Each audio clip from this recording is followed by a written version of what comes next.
warahmatullahi wabarakatuh. Salam jumpa kembali para sahabat tabir alam spiritual. Kembali lagi pada malam hari ini kita akan coba mengupas sebuah fenomena banyak dipelajari orang untuk melakukan suatu tindakan balas dendam ataupun mengumbar kebencian. Fenomena yang akan kita bahas saat ini adalah satu hal yang sering kita sebut atau kita dengar dengan istilah santet. Malam ini saya Bayu Jati ditemani oleh sahabat, guru dan saudara saya Ustadz Eka Jati yang akan mencoba mengupas tuntas apa yang dimaksud dengan santet ini. Selamat malam Pak Ustadz. Assalamualaikum warahmatullahi wabarakatuh. Waalaikumsalam warahmatullahi wabarakatuh. Nah, dari zaman dulu sampai sekarang kalimat atau kata-kata atau tulisan santet ini masih banyak kita dengar. Dan kadang-kadang di kehidupan sehari-hari kita juga masih punya banyak saudara atau teman yang minta tolong untuk menghilangkan santet atau sejenisnya. Yang saya mau tanyakan dan semoga sahabat di tabir alam spiritual mendapat pemahaman, mendapat pengertian apa sih sebetulnya santet itu, Ustaz? Santet itu adalah perbuatan dosa besar karena musyrik, hukumnya dosa besar. Jadi dalam santet ini karena kita harus bersekutu dengan setan, jin ataupun iblis. Jadi ada berbagai macam-macam santet yang ada di Indonesia ini itu beragam-ragam. Ada yang dengan media-media yang bermacam-macam. Tapi kita kategorikan ini adalah salah satu santet yang sifatnya ini kita meminta kepada setan, meminta tolong kepada setan. Jadi kita meminta bantuan kepada setan, jin ataupun iblis yang lainnya dengan media-media yang beragam-ragam. Contohnya entah memasukkan paku, jarum atau benda-benda yang lainnya, ataupun racun lewat burung, lewat binatang lain-lainnya seperti di daerah di luar Jawa. Penggunaan santet ini tentunya harus sama orang-orang yang benar-benar paham, benar-benar sudah menguasai ilmunya, ahlinya. Contohnya dukun-dukun. Contoh-contohnya orang-orang yang paranormal yang memang benar-benar khusus di bidangnya. Gitu. Jadi kayak misalkan nih Kak, saya gitu kan belajar kayak ilmu bela diri, ada tenaga dalam segala macam, itu kita pasti nggak bisa melakukan santet. Nggak bisa, karena si dukun ini ataupun paranormal ini memang belajar khusus untuk bisa berdialog dengan setan, karena sebelumnya sudah ada perjanjian. Oh gitu. Jadi setan itu sudah berkawan, sudah bersekutu dengan orang pintar tersebut, dengan dukun tersebut atau dengan paranormal tersebut. Tanpa ada kemampuan itu, orang lain tidak akan bisa. Jadi tetap ada perjanjian. Ada majikan dan bawahan. Ada. Jadi setan disuruh pun, ataupun iblis disuruh pun, ataupun jin disuruh pun, tentunya ada timbal baliknya.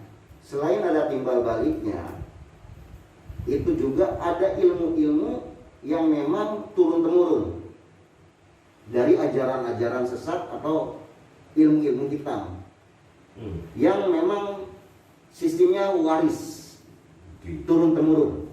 Jadi mereka-mereka ini yang berpraktek di santet, mereka bisa mempelajari atau mereka bisa mendapatkan ilmu itu turun-temurun atau warisan. Ya, karena kan yang saya tahu nih Ustadz, kayak orang santet itu aneh-aneh kan, yang seperti tadi Ustadz bilang, ada paku, ada kawat, apalagi yang baru-baru di belakangan ini ada ronsen yang ada pasien di ronsen isinya jarum semua. Bagaimana itu kerjanya sehingga barang-barang yang tadinya kita lihat sebagai paku, sebagai jarum itu bisa masuk ke dalam diri kita atau enggak diri si pasien itu. Jadi media-media ini dimasukkan memang oleh gaibnya atau oleh jinnya atau oleh setan atau iblisnya yang diperintah oleh dukun dan paranormal tersebut. Jadi barang itu digaibkan juga. Digaibkan juga. Lalu dengan bantuan perewangan atau enggak jinnya itu masuk ke dalam tubuh manusia. Iya, hingga mempunyai suatu reaksi. Suatu reaksi dikarenakan benda itu akan hidup di dalam tubuh yang bisa mengancam kematian. Nah, kalau untuk santet, apakah santet ini hanya berupa dalam bentuk barang atau bisa juga bahwa pasien yang akan disantet ini dikirim jin atau dikirim siluman atau dikirim setan ke badan dia untuk merusak atau gimana, itu bisa? Bisa jadi. Jadi tujuan-tujuan mereka ini biasanya karena suatu dendam atau iri dengki, akhirnya mereka meminta pertolongan kepada paranormal atau kepada dukun untuk membinasakan atau untuk menyakiti atau memberikan pelajaran kepada mereka yang dituju. Jadi contohnya bisa mereka ini memasukkan langsung jenisnya seperti jin masuk ke dalam tubuh seseorang atas perintah dukun atau paranormal tersebut, hingga bisa kemasukan, bisa punya penyakit apa yang tidak di luar medis lah, yang tidak bisa dicerna oleh pikiran yang sehat. Jadi itu bisa masuk dikarenakan kekosongan jiwa. Barang-barang tersebut akan masuk bila tingkat keimanan kita tipis, atau bila kita memang dalam keadaan lamun ataupun dalam keadaan kita ini memang tidak sadarkan diri lah. Itulah kesempatan-kesempatan untuk memasukkan barang-barang yang jorok itu ke dalam tubuh yang dituju, atau jin-jin yang masuk yang dituju. Namun sesungguhnya kalau mereka ini dalam keadaan iman, insya Allah barang-barang tersebut tidak akan masuk. Nah, sahabat tabir, poinnya adalah satu, iman. Betul. Bagaimanapun juga kalau kita tidak memiliki iman, mau disantet, mau diganggu jin, mau di ini, pasti akan tembus ya kita. Tembus. Nah, itu tadi penjelasan dari Ustadz bagaimana santet, bagaimana cara kerjanya, dan bagaimana efeknya. Sekarang saya mau tanya lagi Ustadz, kalau misalkan saya kena santet, apakah saya harus mencari dukun yang mengirimkan santet itu, atau saya cukup mencari kiai atau ustadz atau dukun lain yang bisa membantu saya? Baiknya bagaimana? Karena udah pasti kalau orang udah kena santet udah nggak bisa berpikir jernih. Sebetulnya untuk penanganan seperti itu kita kembalikan ke diri jiwa dan diri kita, ke jiwa kita yang tenang. Dekatkan diri kepada Tuhan, berdoa, atau ada kiat-kiat khusus dari saya, sering baca istighfar,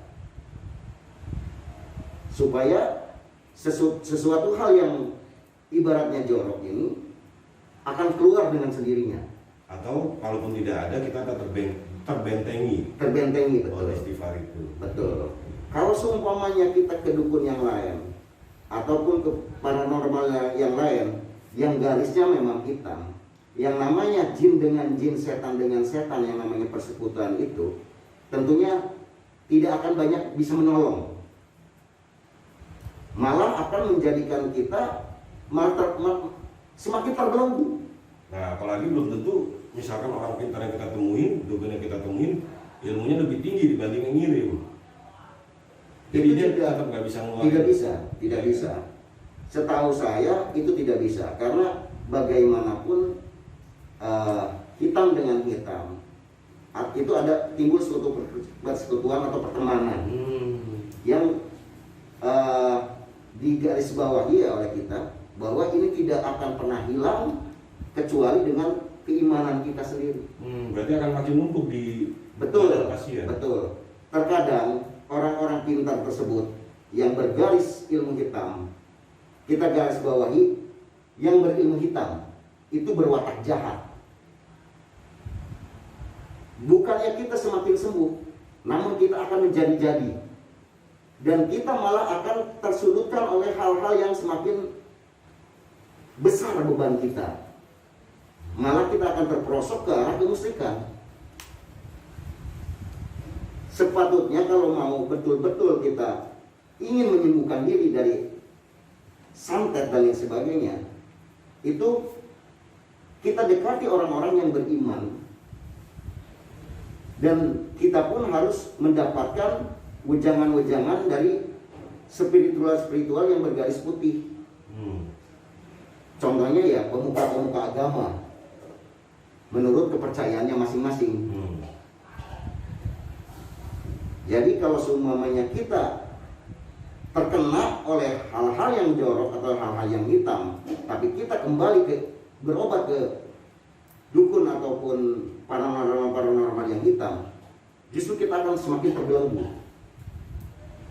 Karena apalagi zaman sekarang banyak sekali orang-orang yang mengaku dirinya pintar, orang-orang yang mengaku bisa. Pintar. Betul. Kalau pintar aja kan kita bilangnya profesor. Profesor, betul. Jadi ada orang yang mengaku-ngaku pintar, ngaku-ngaku bisa, ngaku-ngaku segala-galanya, apalagi di saat-saat pandemi seperti ini. Malah banyak yang tiba-tiba entah bergurunya di mana, entah mondok pesantrennya di mana, tiba-tiba menjadi ustadz, tiba-tiba menjadi dukun, tiba-tiba menjadi paranormal, yang hanya untuk menipu. Orang sakit datang tambah parah. Orang sakit datang tambah parah. Orang sakitnya apa, disebutnya kena siapa gitu. Nah, namun kalau semuanya kita punya iman, insya Allah segala sesuatunya akan beres gitu, dengan sendirinya gitu. Memang terkadang orang selalu dibayang-bayangi oleh rasa takut, karena contoh mereka habis bertengkar atau iri dan dengki, akhirnya sakit dan lain sebagainya. Tiba-tiba kawannya bicara, coba ke orang ini, ke orang ini, ke orang ini, ke orang ini. Akhirnya datang, sakitnya apa, disebutnya kiriman dari seseorang. Dan timbul suatu paku, jarum dan lain sebagainya, padahal sudah disediakan oleh orang pintar tersebut. Begitu. Itu kebanyakan seperti itu. Kebanyakan seperti itu. Jadi tolong berhati-hati, jangan sampai kita selalu berasumsi atau selalu berpikiran atau berprasangka buruk bahwa kita sakit apa kena santet, kita sakit apa kena santet. Setelah kita datang ke orang pintar, malah kita dibingungkan dengan pernyataan-pernyataan orang tersebut. Udah gitu biasanya uang habis ya. Uang pasti habis gitu, karena orang pintar itu ya tujuannya ke situ gitu. Apalagi orang-orang yang memang tidak mempunyai ilmu, tidak pernah belajar, tiba-tiba punya entah kebisanya dari mana saya juga tidak tahu, ya unsurnya nipu. Kebanyakannya seperti itu gitu. Penyakit batuk datangnya ke dukun begini, tanpa berpikir harus ke dokter dulu, harus gimana dulu gitu. Sebetulnya kalau orang-orang beriman itu tidak mengkhawatirkan hal-hal tersebut. Betul santet itu ada, betul persekutuan antara manusia dengan jin, dengan setan, dengan iblis itu ada. Dari zaman Nabi sampai sekarang pun tetap masih ada. Namun kita tidak perlu takut. Kalau kita yakin dengan diri kita, kita yakin dengan keimanan kita, insya Allah sebetulnya itu bukan apa-apa setan. Baik, Tat. Jadi poinnya yang bisa saya garis bawahi mengenai santet adalah suatu kegiatan atau aktivitas persekutuan dengan jin, Betul. siluman atau setan untuk memperdaya manusia. Betul. Memperdaya manusia dalam pengertian ya kita membinasakan manusia, menyengsarakan manusia, atau membuat celaka manusia. Seperti itu, Tat. Betul. Pengertian santet. Betul. Karena saya khawatir mungkin sahabat-sahabat ada yang nggak tahu, ada yang masih ngawang-ngawang apa sih santet, bahasanya dari mana sih awalnya santet itu kan. Ternyata memang udah dari zaman Nabi, ternyata udah ada. Sudah ada. Jadi santet itu adalah salah satu persekutuan antara manusia dengan jin, setan, iblis atau dengan yang lainnya untuk mencelakakan manusia. Dan kita terima kasih. Yuk. Tadi Ustadz sudah menjelaskan panjang lebar mengenai santet. Sekarang ada hal yang saya mau tanyakan lagi. Apakah santet ini sama dengan sihir? Jadi perbuatan santet ataupun sihir itu sama dengan persekutuan atau musyrik sifatnya. Ada kesamaan-kesamaannya. Karena sihir pun itu juga belajarnya dari setan. Karena setanlah sebetulnya media aslinya untuk sihir itu setan gitu. Media aslinya sihir itu setan. Kalau yang manusia belajar sendiri sulap ya. Sulap itu Bukan kecepatan sihir, tangan. bukan sihir.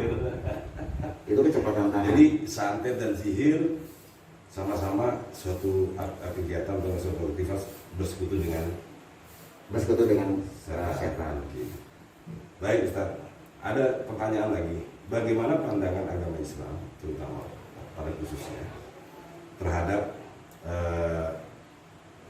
seorang dukun ini atau kliennya dukun ini yang minta tolong untuk melakukan santet terhadap orang yang dibenci, orang yang dia nggak suka.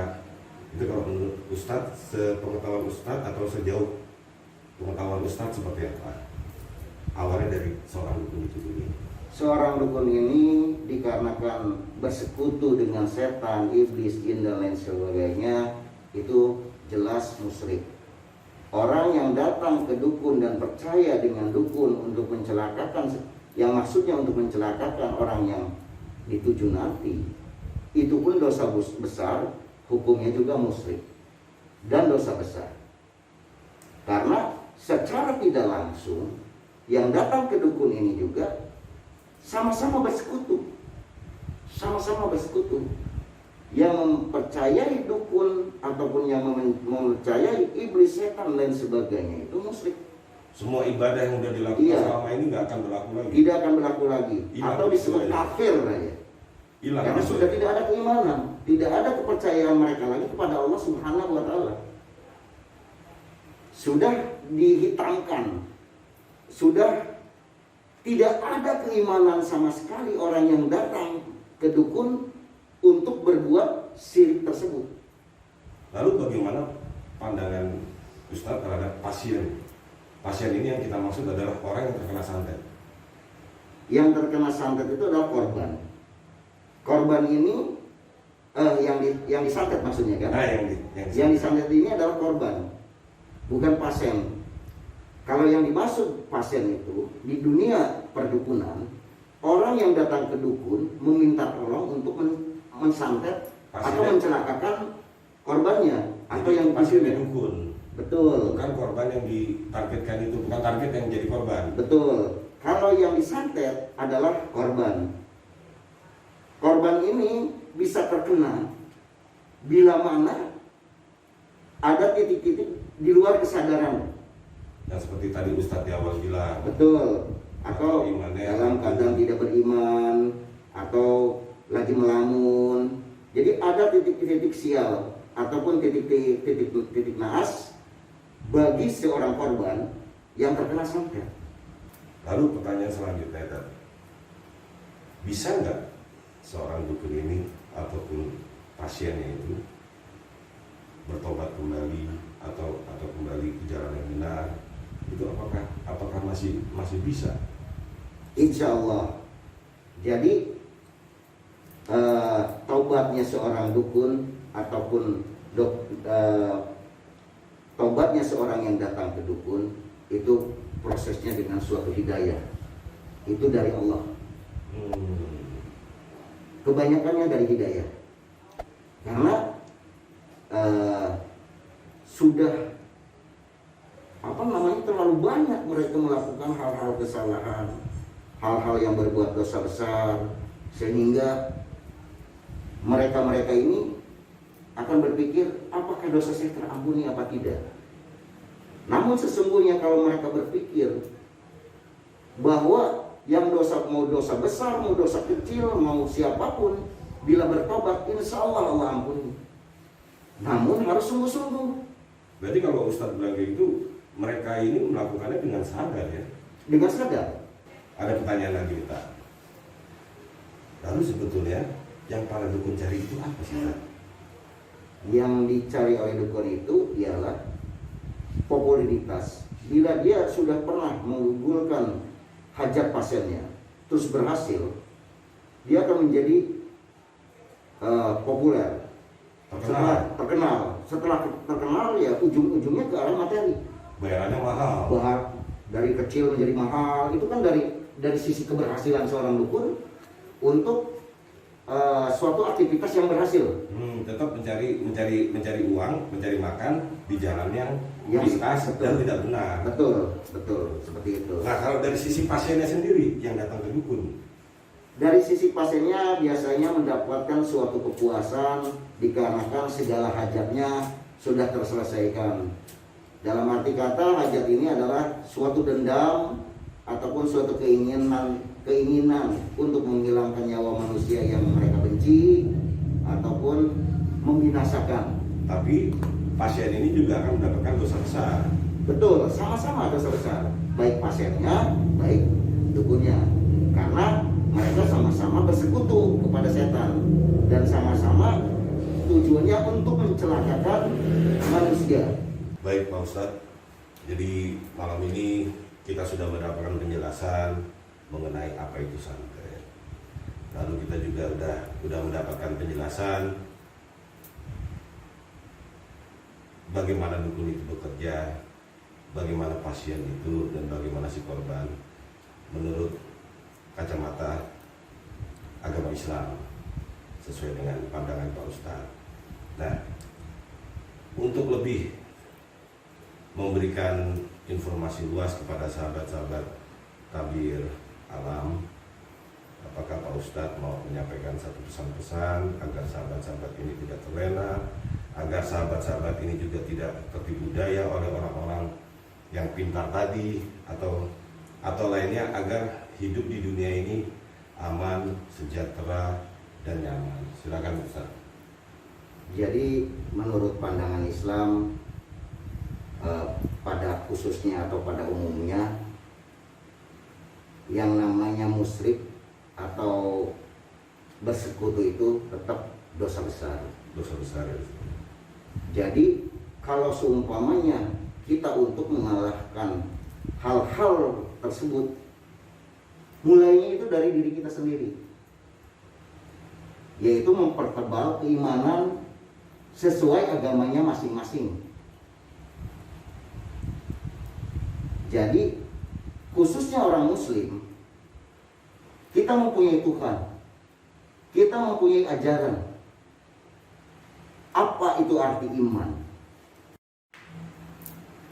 Intinya kita ini harus takwa, menjauhi segala larangan-larangannya, mentaati segala perintah-perintahnya.